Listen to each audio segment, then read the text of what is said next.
ये जो औलाद का कंसेप्ट है खुदा की, इसके पीछे आप क्या समझते हैं? जो तो कायनात से परे क्या है? कायनात से परे वही है जो उसका क्रिएटर है।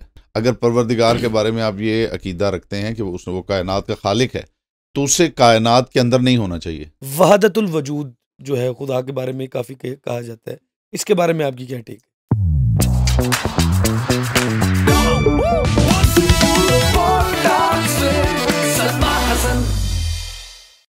औज़ुबिल्लाहिमिनश्शैतानिर्रजीम, बिस्मिल्लाहिर्रहमानिर्रहीम।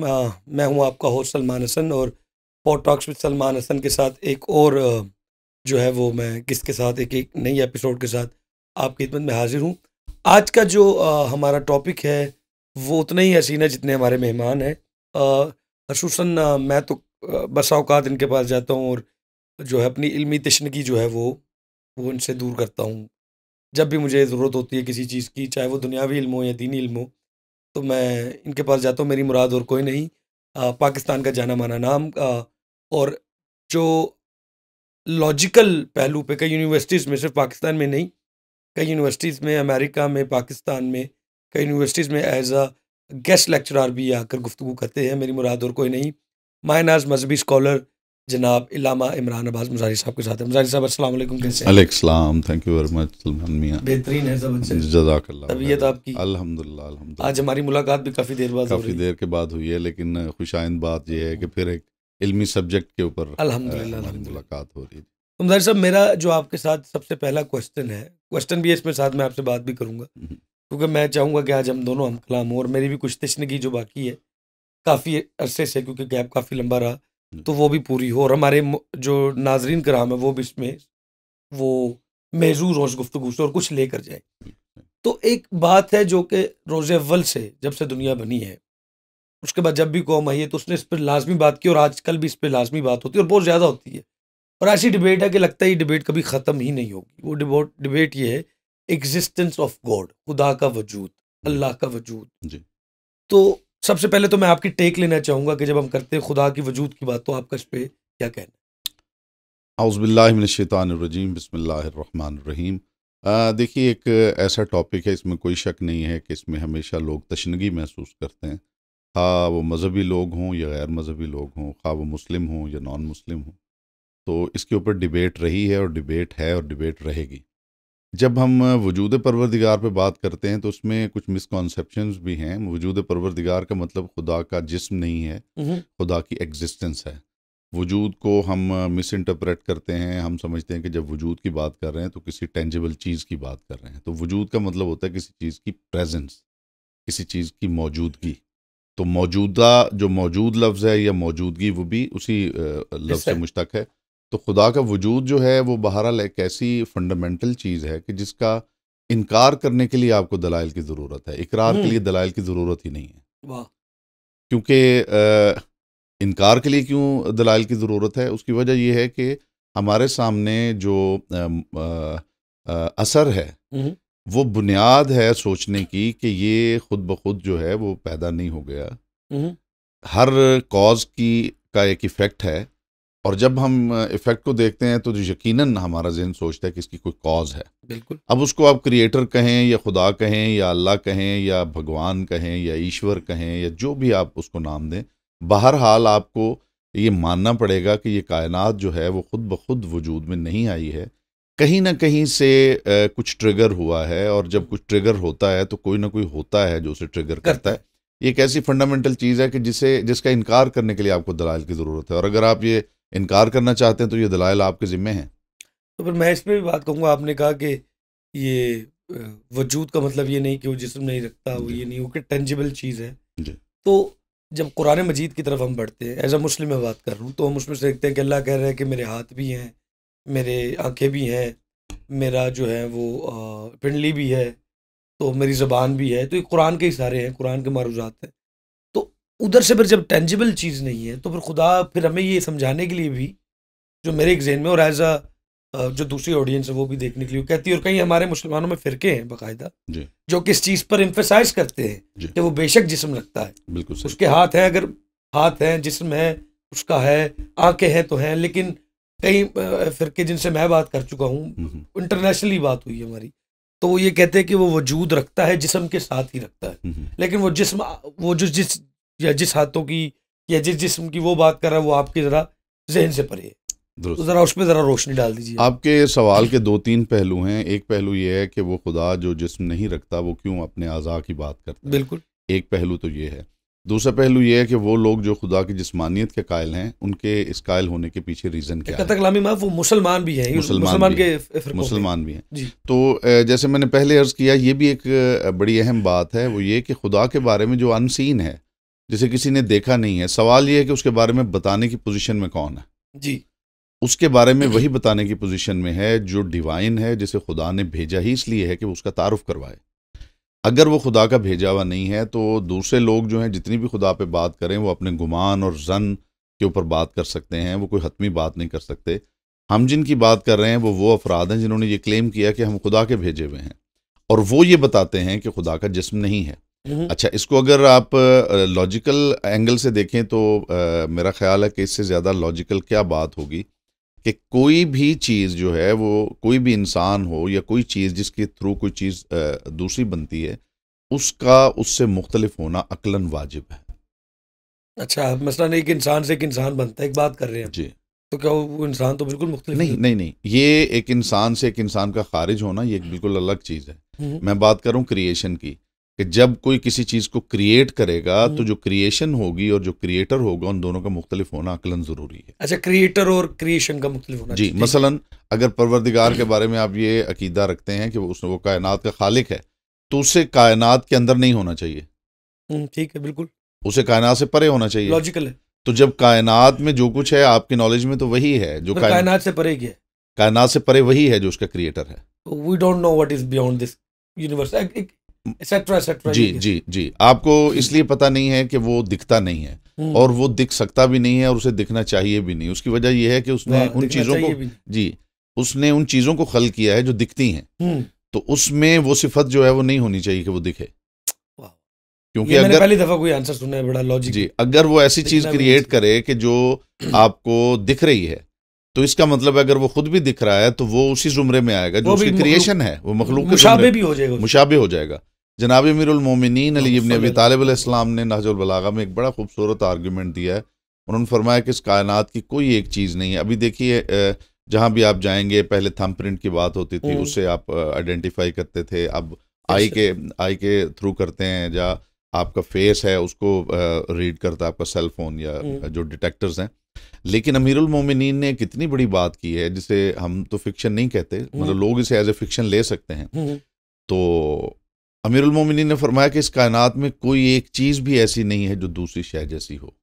वाह, ये इस बात की दलील है कि इनका क्रिएटर जो है वो किसी शय जैसा नहीं है। वाह वाह वाह वाह। तो ये एक ऐसी चीज़ है, इस पे मैंने बड़ा डेप्थ में, यानी हमारे मिलने वाले हैं तो प्रोफेसर हैं गवर्नमेंट कॉलेज में केमिस्ट्री के, तो बड़ी डेप्थ में मैंने इसे स्टडी किया और फिर उनके साथ डिस्कस किया कि एटॉमिक लेवल पे भी हमें कहीं मिल जाए कि एक जो एलिमेंट है उसके जो एटम्स हैं उनके अंदर भी क्या मुशाबत पाई जाती है या वो भी डिफरेंट होते हैं।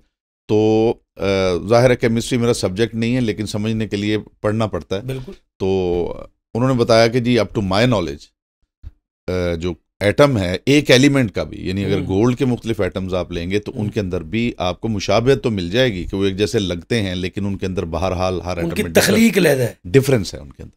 तो हम एक बात ये करते हैं आपकी मुझे एक बात बहुत अच्छी लगी और मुझे दिल को लगी एक्चुअली।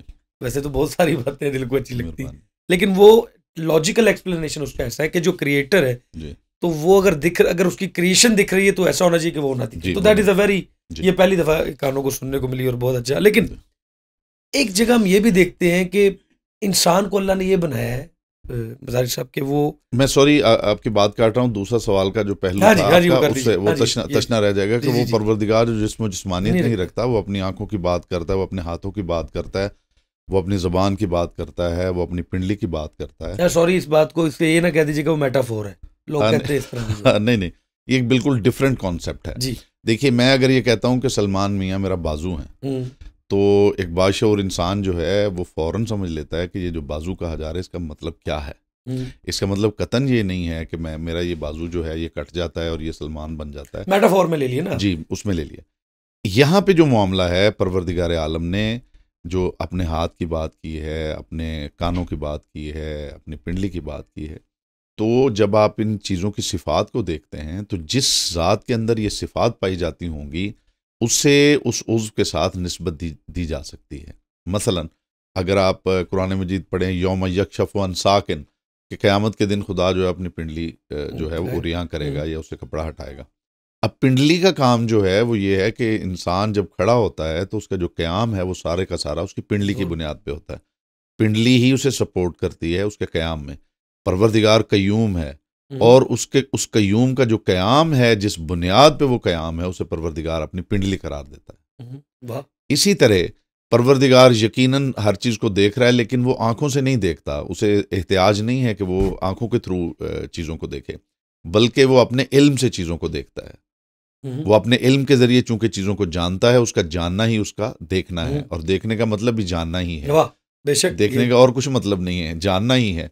एक अंधा नहीं जानता, एक देखने वाला जानता है। तो उस परवरदिगार का वो इल्म है। और कुरान में भी तो अल्लाह कहता है कि जानने वाले और ना जानने वाले बराबर नहीं है।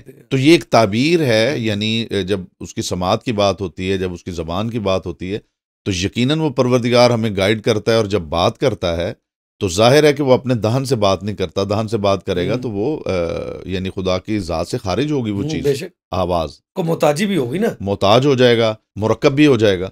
तो इसलिए परवरदिगार जहाँ भी बात करता है, और फिर मसला के आले मोहम्मद जिसकी मैं बात कर रहा हूँ, वो चूंकि डिवाइन लोग हैं, उन्होंने क्लेम किया है कि हम खुदा के भेजे हुए हैं।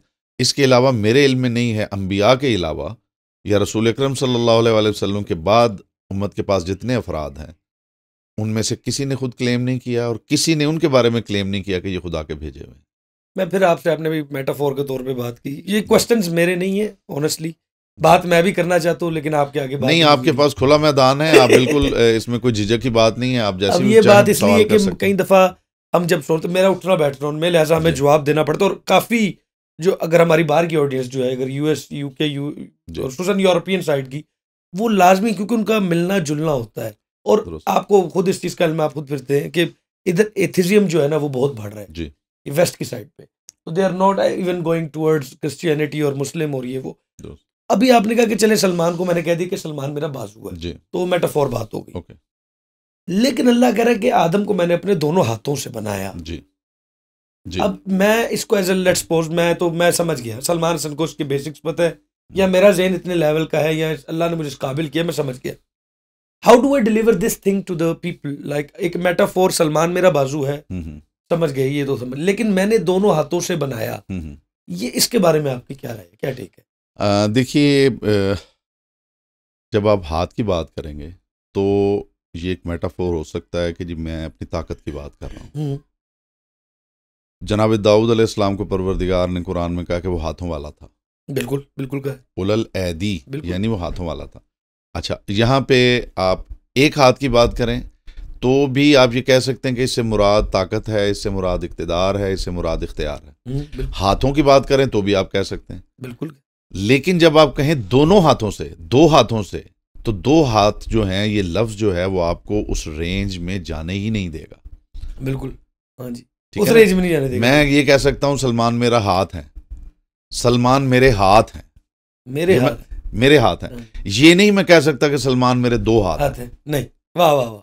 तो जब दो का लफ्ज़ आएगा तो इसका मतलब है कि आपको इनिशियली, कानून भी ये है कि जब आप किसी लफ्ज़ को पढ़ते हैं तो लिटरल मीनिंग्स जो उसके आप फौरी तौर पे अखज़ करते हैं वही उसके मीनिंग्स होते हैं।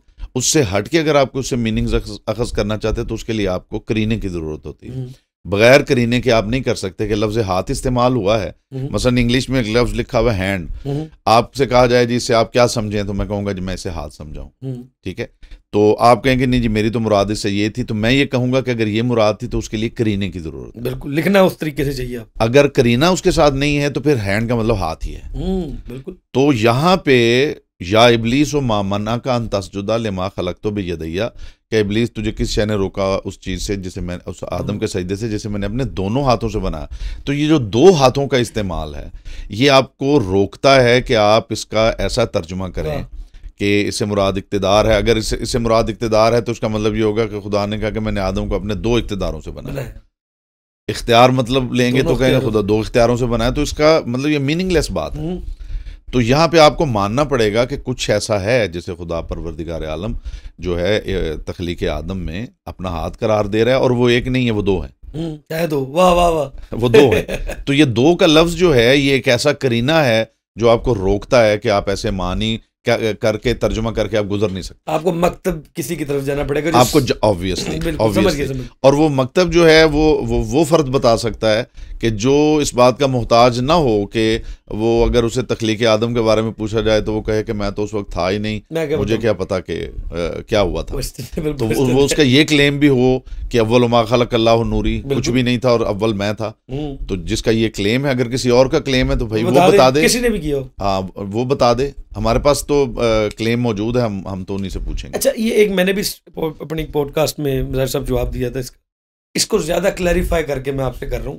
मेरा जवाब ये था कि अगर कहते हैं ना कि अल्लाह अपनी क्रिएशन में क्यों नहीं आ सकता, तो जो उसने टाइमलाइन बनाई है उसमें कैसे आ सकता है। ये मेरा एक सिंपल सा आंसर था उसके ऊपर। मेरी टेक इतनी थी, मैंने इतना दे दिया। अब हमारे अंदर काफ़ी, अल्लाह मोहताज नहीं है, ये से आप मेरे से एग्री करते हैं। अब मैं इसी तरीके से एक सवाल लिया निशान बन के आपसे खुद एक सवाल ही बनकर सवाल कर रहा हूँ कि जब वो मोहताज ही किसी चीज़ का नहीं है तो फिर उसे अंबिया की क्यों मोहताजी की जरूरत पड़ी। डायरेक्ट वो बात कर लेता आसमान से। अभी हमने ये सुनते आए हैं, बचपन से सुनते हैं, और आप मेरे इसको ज़रा वसी भी कर देंगे इस इल्म में, वसी भी कर देंगे इस इल्म को, कि जब मुसलमान को अल्लाह कहता है कि मैं निदा दूंगा, सूर फूका जाएगा जब, तो वो अल्लाह किसी नबी से नहीं करवाएगा, वो फरिश्ते को हुक्म देगा, इसराफील को सूर फेंक देंगे। तो यही बात मेरा यहाँ पे क्वेश्चन है कि जब अल्लाह एग्जिस्ट करता है and he can do anything, वो एनीथिंग कुछ भी हो सकती है, हमारी एनीथिंग नहीं है, वो कोई भी एनीथिंग है, अल्लाह कुल्ल शैइन कदीर है, बिल्कुल अल्लाह कुल्ल शैइन कदीर। तो वो उसने आकर डायरेक्ट, क्योंकि क्वेश्चन बहुत होता है जब आप खुदा को साबित करने जा रहे हैं ना, तो दिस क्वेश्चन राइज अप कि अल्लाह क्यों एक सदा बुलंद होती है आसमान से कि मैं खुदा हूँ, मोहम्मद मेरे नबी हैं, या ये 1,24,000 अंबिया हैं, व्हाट्सएवर मेरे पे मान ले, तो शायद नमाज पढ़ो, ये रोजा रखो, ये करो, सही चल नहीं, यही कह देता। मेरा क्वेश्चन यहाँ पे ये कि मोहम्मद सरकार दो आलम खत्मी मरतबत हज़रत मोहम्मद मुस्तफ़ा सल्लल्लाहु अलैहि वसल्लम सरकार आए तो कहता है मेरा आखिरी नबी खत्मी मरतबत है। अब आगे से जैसे लोगों ने सुन जो लिया कि वह, तो फिर तो आगे अमल जारी बात, अब उनकी कोई पीछे नाउज़ बिल्लाह उनकी कर नहीं सकता था। वाई मैं ये बात नहीं कर रहा हूँ ज़मीन पे आई क्यों नहीं, सही ये भी क्यों नहीं किया। देखिए इसमें मैं आपको अर्ज़ करूँ कि मोहताजी जो होती है वो दो तरह की होती है जी। एक होती है मोहताजी बरबुनियाद नक्स जी, एक होती है मोहताजी बरबुनियाद कमाल। बरबुनियाद कमाल, सही जी। मोहताजी नक्स की बुनियाद पे क्या है, मसलन मेरे अंदर नक्स पाया जाता है कि मैं अपना घर खुद नहीं बना सकता, मेरे अंदर इतनी ताकत नहीं है, मेरे पास वो हुनर नहीं है, ये मेरी मोहताजी है, तो मुझे किसी बनाने वाले की ज़रूरत है, कोई प्लान करके दे, कोई इसका आर्किटेक्ट हो जो बना के दे प्लान और वो सारा हो, ये मेरे नक्स की मोहताजी है। मैं एक टॉपिक पे बात कर रहा हूँ, मेरे पास रेफरेंस नहीं है, मैं आपसे पूछता हूँ कि सलमान मियाँ इसका क्या रेफरेंस है, ये मेरा नक्स है और इसलिए मैं मोहताज हूँ। एक मोहताजी कमाल की होती है, और वो कमाल की मोहताजी ये है कि मेरे अगर गली की लाइट जो है वो ख़राब हो गई है और मेरा ये ख्याल है कि मैं जो प्रेसिडेंट है हमारे मुल्क का, उसकी रिस्पॉन्सिबिलिटी है, तो वो आए और आके खंबे पे चढ़ जाए और आके मेरी लाइट ठीक करे, तो वो कर सकता है, ऐसा नहीं कि वो कर नहीं सकता, वो कर सकता है और सोच भी ठीक है, लेकिन ये उसके कमाल की मजबूरी है कि वो नहीं करेगा। उसके लिए ज़रूरी है कि वो इसे चैनलाइज करे और उसके कुछ मातहत लोग हों जो ये काम करें, और वो इतने परफेक्ट हों कि उनके काम को वो अपना काम करार दे सके अपना। वाह वाह वाह वाह वाह वाह। अगर ऐसे अफराद ना हों तो फिर भी ये पॉसिबल नहीं है। और मेरे नज़दीक एक और चीज़ भी आती है कि अल्लाह चाहता है कि ये लोग मुझ पे किस तरह गायब, वो कहता तो है वो और ईमान वाले जो ये सूरतुल बकरा की थी, युमिनून बिल गैब, जो गायब पर ईमान ले, वो चाहता ही है कि मुसलमानों के या जो इंसान है उनका इम्तिहान लिया जाए कि वो आया मुझे बिना देखे, और उन्हें ये यकीन भी हो कि रोज़े क़यामत भी मैंने नहीं। ये थोड़ा सा इसको मैं थोड़ा तब्दील करूँगा जी, इस स्टांस को। वो ये है कि वो चाहता नहीं है, अच्छा, बल्कि वो है ही ऐसा। मतलब चाहने का मतलब ये है कि मैं ये काम कर तो सकता हूँ, लेकिन मैं ये चाहता हूँ कि मैं ना करूँ। युरीदुल्लाहु लियुज़हिबा, वहाँ पे तो वो इरादा कर रहे हैं, तो यहाँ पे क्यों नहीं कर सकता? नहीं, इरादा कर सकता है वो, इरादा वो इरादा भी उसका दो तरह का है, एक इरादा तशरीई है, एक इरादा तकवीनी है। इरादा तशरीह में ज़रूरी नहीं कि उसके इरादे के मुताबिक हो जाए। बिल्कुल सही। इरादा तकवीनी में बहरहाल ज़रूरी है कि जो वो इरादा करे हो। हो। मसलन इरादा तकवीनी का मतलब यह है कि अगर वो चाहे कि चांद इसी वक्त जो है वो गायब हो जाए तो वो हो जाएगा चांद, क्योंकि उसकी मखलूक है। इरादा तशरीह का मतलब यह है कि वो परवरदिगार इरादा रखता है, कुरान मजीद में है कि उसका इरादा है कि सब मोमिन हो जाएं, लेकिन सब मोमिन नहीं होंगे। क्यों नहीं होंगे? इसलिए इससे उसके इख्तिदार पे या उसके अला कुल्ले शैइन कदीर होने पे हर्फ नहीं आता, चूंकि उसने इख्तियार दे रखा है। अब वो चाहता है कि सब मोमिन हो जाएं, लेकिन उसका मतलब ये नहीं कि वो इरादा करेगा तो सब मोमिन हो जाएंगे। तो इरादा तशरीह में उसके इरादे के मुताबिक होना ज़रूरी नहीं है, इरादा तकवीनी में बहरहाल उसके इरादे के मुताबिक तो होना। ये जो इरादा तशरीही है जो आप कहना चाह रहे हैं कि गायब पर जो मान ले, नहीं, ये इरादा तशरीह नहीं है, ये इरादा है ही नहीं। ये नहीं, मैं अर्ज करता हूँ, वो परवरदिगार ऐसा है ही नहीं कि उसे देखा जा सके। तो जब वो ऐसा है ही नहीं तो वो उसके बारे में ये आप नहीं कह सकते कि वो ये चाहता है कि लोग मुझे ना देखें। ना, मेरा क्वेश्चन ये नहीं था। मैं कह रहा हूँ कि वो मोमिन भी उनको ही करार दे रहा है जो कि गायब पर ईमान लाते हैं और इस तरह लाए कि उन्हें पता हो कि वो कभी नहीं देख सकते, फिर भी वो है। जी ये मेरा क्वेश्चन। जी बिल्कुल। अच्छा, इस तरह का एक अर्जेंसी सा मेरे ख्याल में, मेरा थोड़ा सा लंबा कर दिया मैंने, लेकिन चले जी थोड़ा, लेकिन अच्छी बात हम अपनी तशरीह उठा रहे हैं। लेकिन ये जो सवाल है ये मेरी उस जगह पे आता है जो कि मैं अक्सर बचपन में जब होता था तो मैं करता था आर्ग्यू। अब मैं यकीन की हालत में तो हूँ अल्लाह के होने पे, बट मैं भी जवाब लेना चाहता हूँ। लेट्स सपोज कुछ तो लोग पॉडकास्ट ही देखेंगे, कुछ जो नहीं देखेंगे, और मैं कहीं मेरे इल्म में भी इजाफा हो जाए और मैं भी जवाब दे सकूँ। अल्लाह ने आपको अता की और आप बांट रहे हैं, अल्लाह आपको सलामत रखे। तो सवाल मेरा ये है कि जो आजकल हम जिस माशरे में ज़्यादा जाता हूँ, मैं भी, आप भी जाते हैं, वो क्रिश्चियनिज्म से बहुत ताल्लुक़ है। और जारी बात है हर मज़हब का एहतराम है, but when there is question and answer, जहाँ पे आपको ज़रूरत पड़ जाए और आपको लॉजिकल एक्सप्लेनेशन देनी पड़े, जैसे कि एक तो पहले मैं जितने क्रिश्चियंस को जानता हूँ वो बड़े हाईली क्वालिफाइड है। अच्छा, जब हाईली क्वालिफाइड आते हैं फिर वो रिसर्च भी करते हैं, लेकिन कई जगहों पर लोगों का ईमान जो होता है ना, वो फिर उनकी जो, मैंने भी ये चीज़ नोट की और शायद आपने भी की हो, कि जो उनका परसेप्शन है ना, जो उनके बड़े दे गए, वो उसी पर कायम रहते हैं, हालांकि वो एजुकेटेड फिलोसफर किस्म के लोग होते हैं। अब मुझे ये बताइए कि इंसान को कहाँ ज़रूरत पड़ी, एक तो वो अल्लाह को नहीं मान रहा था पहले, फिर जब उसने अल्लाह को मान लिया, फिर उसने ये क्या ज़रूरत पड़ी कि उसने अल्लाह का बेटा भी बना दिया। अच्छा, बीवी का कोई कंसेप्ट इतना हाईली नहीं है, अब जो बेटी का कंसेप्ट तो है ही नहीं ना। ये जो औलाद का कंसेप्ट है खुदा की, इसके पीछे आप क्या समझते हैं, या आपकी क्या टेक है, या आप क्या इसके बारे में लॉजिकल एक्सप्लेनेशन दे सकते हैं कि वो, एक तो उसने लम यलिद वलम यूलद कह दिया कुरान में, ये वो नहीं मान रहे जिसके सामने मैं दलील देने जा रहा हूँ। बिल्कुल सही। पहला सवाल मेरा ये है कि उसे क्या जरूरत पड़ गई जो इनके नजरिए के मुताबिक है, ताकि आपने तो बाइबल भी पढ़ी हुई, कि वो ये क्यों कहते हैं कि उसका बेटा होना चाहिए, और हमारे नजदीक जो है वो खुदा का बेटा नहीं है, उसके बारे में आपकी क्या टेक है? इसमें गुजारिश ये है कि अगर आप बाइबल को हिब्रू में पढ़ें, जी, जैसे ओल्ड टेस्टामेंट में, अगर आप अरबिक की बात करें तो अरबिक में एक वर्ड है अबू, बिल्कुल अबू, एक वर्ड है वालिद, तो ये दोनों इस्तेमाल होते हैं। बिल्कुल सही। अच्छा, अबू के माने भी बाप है और वालिद के माने भी बाप है, लेकिन अबू जो है वो आम है और वालिद खास है। आप चचा को भी अबू कह सकते हैं, ताया को भी अबू कह सकते हैं, कोई बुजुर्ग है आप उसे भी अबू कह सकते हैं, आप कहते भी अबू जान, बाबा जान, सब लोग चचा जान, मतलब चचा को भी अबू कह सकते हैं, आप अबू कहते हैं, ठीक है। मुझे मेरे बहुत सारे शागिर्द हैं जो बाबा कहते हैं, बिल्कुल ठीक है। तो ये लफ्ज़ जो है ये आम है, लेकिन जब वालिद कहा जाएगा तो इसका मतलब ये है कि मेरा सुलभी बाप है, यानी जिसने मुझे जन्म दिया है। अच्छा, हर लैंग्वेज में इस तरह के अल्फाज हैं। अरबी में जैसे है, एक लफ्ज़ वालिदा है, तो जो है उसका मतलब भी माँ है, वालिदा का मतलब भी माँ है, लेकिन जो है खाला को भी कहा जा सकता है। परवरदिगार ने कुरान को भी कहा ये उम्मुल किताब है, मक्के को भी उम्मुल कुरा कहा है, तो वो माँ तो थोड़ी है, माँ नहीं है वो, और उम्मे अबीहा भी कहा है, उम्मे अबीहा भी कहा है। और अरबी में जो है वो उसका मतलब माँ नहीं होता, का मतलब असल में ओरिजिन होता है किसी चीज़, ओरिजिन। कुरान को उम्मुल किताब इसलिए कहा गया कि जितनी भी किताबें वो उनका ओरिजिन कुरान है। मक्का को इसलिए उम्मुल कुरा कहा गया क्योंकि ज़मीन यहीं से फैली है और बढ़ती चली गई है, तो वो ओरिजिन है इस ज़मीन का। हिब्रू में एक लफ्ज़ इस्तेमाल होता था जनाब, अभी भी अगर आप बाइबल को पढ़ें तो जनाब ईसा अलैहिस्सलाम बार बार एक बात करते थे, बाप बाप बाप बाप। ये लफ्ज़ जनाब ईसा अलैहिस्सलाम का बोला हुआ है, बिल्कुल, ठीक है।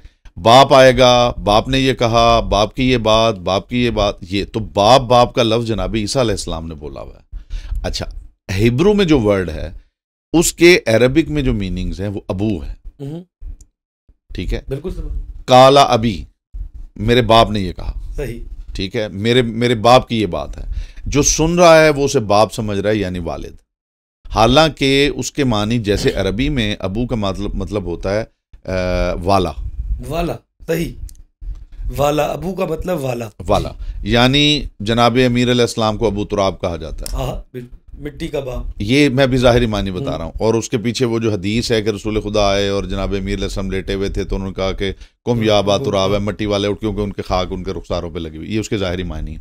अच्छा, अबू जो है वो मालिक के मानी में भी इस्तेमाल होता है। वाह, अबू तुराब का मतलब है मिट्टी का मालिक। मैंने आपको छेड़ दिया जी, समझ गया मैं। चलिए तो जनाब ईसा अलैहिस्सलाम एक ऐसा हिब्रू का वर्ड बोलते थे जिसके अरबिक में मीनिंग्स हैं अबू, जिसका मतलब था मालिक। मालिक ये कह रहा है मालिक, लेकिन वो वर्ड चूंकि कॉमन था इसलिए, जैसे जनाब इब्राहीम अलैहिस्सलाम के वालिद की बात होती है कि उनके माज़अल्लाह जो वालिद थे वो मुशरिक थे, और हालांकि वहां पे भी लफ्ज़ जो है वो अबू ही है।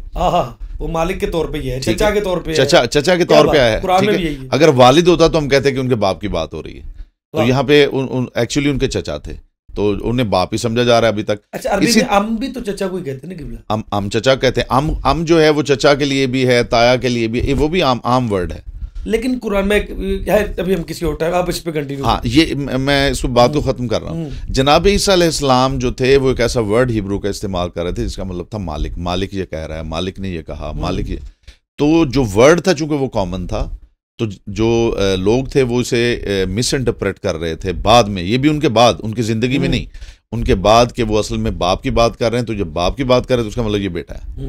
इस वजह से ये बेटे का कॉन्सेप्ट उनके अंदर जो है वो पैदा हुआ जी। और हम जो नफी करते हैं कुरान से, जरा अब कुरान में तो है लेकिन हमारे पास नफी करने के लिए बस हो तो सकता है ना, क्योंकि हमारे अंदर जो औलाद का कंसेप्ट है वो बेसिकली नस्ल बढ़ाने वाला जी, ये नाम चलता रहेगा। तो जिसकी नस्ल जो है ये हमेशा अय्यू या कय्यूम है, तो उसके बारे में आप क्या टेक करते हैं? For the reviewers I am very confident. Quran Majeed से, कुरान मजीद में तो है, उसकी तरह तशरीह कर दे, ये जो लम यलिद वलम। इन्ना मसला ईसा इंदल्लाहि का मसल आदम खलकहु मिन तुराब सुम्मा काला लहु कुन फयकून, कि ए मेरे हबीब इन लोगों को बताओ कि ईसा की मिसाल आदम की मिसाल है, जैसे मैंने मिट्टी से खल्क किया और उसे कहा हो जा तो वो हो गया।